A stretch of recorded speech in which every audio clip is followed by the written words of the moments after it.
English made easy. Hey guys! Bored of those vocab lists? Me too. At 1 Degree North Companion, we're turning wordly wise into an adventure to make learning actually interesting. Let's jump in. Today, we're diving into one of the biggest, most unbelievable land deals in the history of the world. It's a story packed with risk, a whole lot of luck, and a single decision that would change a nation forever. To really get this story, you first have to understand the importance of this river. Back in the early 1800s, the Mississippi wasn't just a river, it was the superhighway for pretty much every American farmer and trader west of the Appalachians. Their entire way of life, their ability to sell their goods depended on this waterway. It was, and I'm not exaggerating, their economic lifeline. Now, I want you to just stop and think about this for a second. Imagine you get an offer to buy an entire acre of land for just a couple of pennies. It sounds completely made up, right? Well, believe it or not, that's the number at the very heart of this story. 2.5 cents per acre. That's the price that would literally redraw the map of North America. Don't forget that number. You know, you'd think a deal this huge would start with grand ambition, but it didn't. It started with fear. A president's fear, actually, about the future of that vital river lifeline. So, let's look at the situation in 1802. The United States was basically hemmed in. Its western border was the Mississippi River. Everything west of that, this massive, sprawling territory, belonged to France, including the port of New Orleans, which was the key to the whole thing. A situation this tense, this precarious, it demands resolve. It requires a firm, unwavering decision to do something about it. And lucky for the U.S., that's exactly what its president had. President Thomas Jefferson was, to put it mildly, perturbed by this. He was losing sleep over the idea that Napoleon could just snap his fingers, close the port of New Orleans, and basically cripple the American economy. So he resolved to find a solution. His plan was to procure, to get his hands on, the city of New Orleans. So Jefferson puts this very small, very focused plan into motion. But what happened when his guys got to Paris? Well, nobody could have seen it coming. The mission was about to get a whole lot bigger. You see, Jefferson's original plan was actually pretty modest. He sent 2 agents to Paris with one job: buy the city of New Orleans. That's it. Their budget? $2 million. The only goal was to make sure that port stayed open for American business. But here's where history takes a wild turn. Napoleon had this grand dream of a French empire in North America. But that dream fell apart after a slave revolution in Haiti cost him a ton of his best soldiers. Suddenly, that huge Louisiana territory looked less like a prize and more like a headache he couldn't defend. And, more importantly, he needed cash, and fast, for his upcoming war with Britain. So you have to picture this. The American agents walk in, ready to talk about buying one city for $2 million, and the French come back and say, how about the whole thing, the entire territory, 828,000 square miles, for $15 million. The difference is just staggering. I mean, there's only one word that can truly capture how those American agents must have felt. Flabbergasted. Totally and completely speechless. Can you just imagine? They were completely flabbergasted. Their jaws must have just dropped. This offer was way over their budget and way, way beyond what they were sent there to do.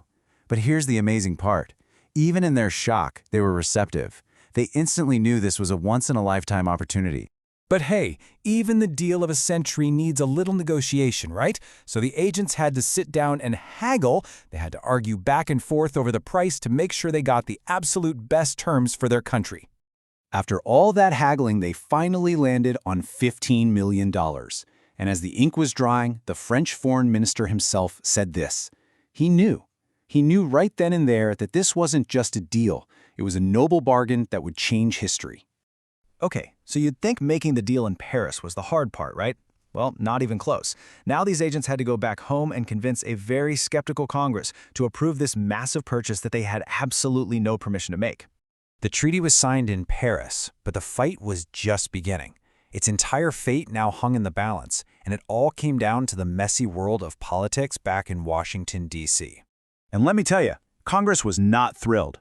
The objections started flying. Some said $15 million was just a ridiculous amount of money. Others were furious that the agents had gone so far beyond their authority. I mean, they didn't even consult anyone. In fact, a lot of them wanted to repudiate the whole thing. That means to completely reject it, to act like it never happened. This noble bargain was on the verge of being thrown in the trash by America's own government. This is where President Jefferson had to make his move. And here's the kicker. Jefferson himself believed the Constitution didn't give him the power to buy foreign land, but he knew this was too important. He went to Congress himself to dissuade them, to talk them out of voting no. He warned them, this is a now or never deal. If we hesitate, France will walk away. In the end, Jefferson's arguments, and just the sheer, mind-boggling scale of the opportunity, won out. And the legacy of that victory? Well, it defined what the United States would become. So, with Congress's very reluctant agreement, the deal was finalized. And just like that, with the stroke of a pen, the United States doubled in size. This map says it all. The purchase also slammed the door on France's ambitions on the continent for good. And that final price tag for a territory that would become the heartland of a new nation? It was a trifling sum. Basically nothing. It worked out to that unbelievable number we started with, 2.5 cents an acre. It just might be the greatest real estate deal in all of human history. So, that leaves us with one last question to think about. Imagine you had the sovereignty, the ultimate power in that moment. You're one of those agents in Paris. Would you concur with the deal? Would you agree to something so huge, knowing you couldn't consult anyone back home first? It really makes you think about leadership, taking risks, and having the vision to see what something could become. Hope you guys enjoyed that last lesson. If you did, smash that like button, subscribe, and ring the bell. Ready for more? The next one starts right now. You know, some stories don't just entertain us, they actually change the world. Today, we're diving deep into a play that did exactly that. It's a story about a family, a check, and a dream that, well, it simply refused to die. To really feel the power of this play, we've got to go back in time. Back to one single history-making night in New York City. The date was March 11th, 1959. And let me tell you, this was not just another opening night on Broadway. No way. This was history. For the very first time, a play written by an African-American woman, the incredible Lorraine Hansberry, was opening on the world's most famous stage. Now, to truly get what Hansberry was trying to say, we need to understand the language of the world she was bringing to life. These words, they're more than just vocabulary. They're the very pillars of this family's reality. First, let's talk about the word oppress. This is the constant, crushing weight the characters are living under. It's this unseen, societal force telling them where they can live, what they're allowed to dream, and ultimately, who they're allowed to be. And the opposition they were up against? It was formidable. I mean, on Broadway, they were competing with giants like Tennessee Williams and Eugene O'Neill. And outside the theater, in the real world, the forces of prejudice were even more intimidating. But even against all that formidable pressure, they had staunch supporters. These were the faithful, loyal believers who championed their cause, who absolutely refused to let their voices be silenced. And it was with that support that they found the courage to spurn injustice, to just reject it with contempt, to look an unfair offer right in the eye and say, no. And that act of defiance, that is the very soul of this story. Okay, so with that language in our minds, let's meet the family at the heart of it all, the Youngers. This is the Younger family. They're all crammed into this tiny, rundown apartment on Chicago's South Side, and their lives, they're about to be completely turned upside down by a single piece of paper. Lena Younger, the matriarch, gets a $10,000 insurance check after her husband passes away. Now, to put that in perspective, that's like getting almost $100,000 today. It's so much more than money. It's their one and only shot to escape the ghetto and buy a real piece of the American dream. But here's the real conflict, right? That one check ignites 3 completely different dreams.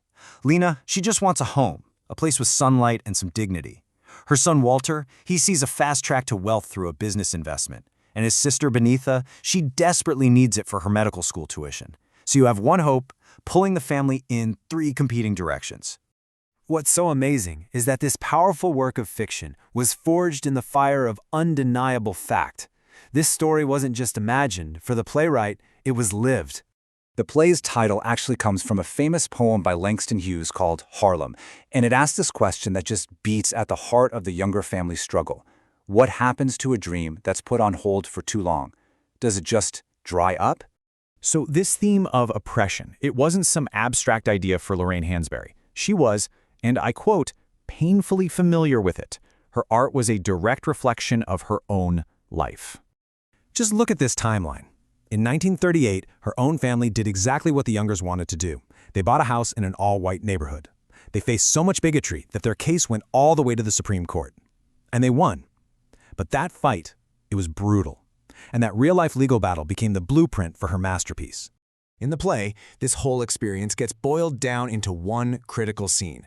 A man from the new neighborhood shows up and offers to buy their new house back at a profit. But here's the catch. The offer is motivated by pure, ugly racism. They are literally being paid to stay away. So what does Lena Younger do? She spurns it. She chooses dignity over profit, the dream over the easy way out. It's this incredible moment that shows us the central choice of the entire play. A story this powerful and honest didn't just resonate with audiences. It absolutely exploded onto the American cultural scene. And its impact, well, it's still being felt today. 533. That's how many times the play was performed in its original Broadway run.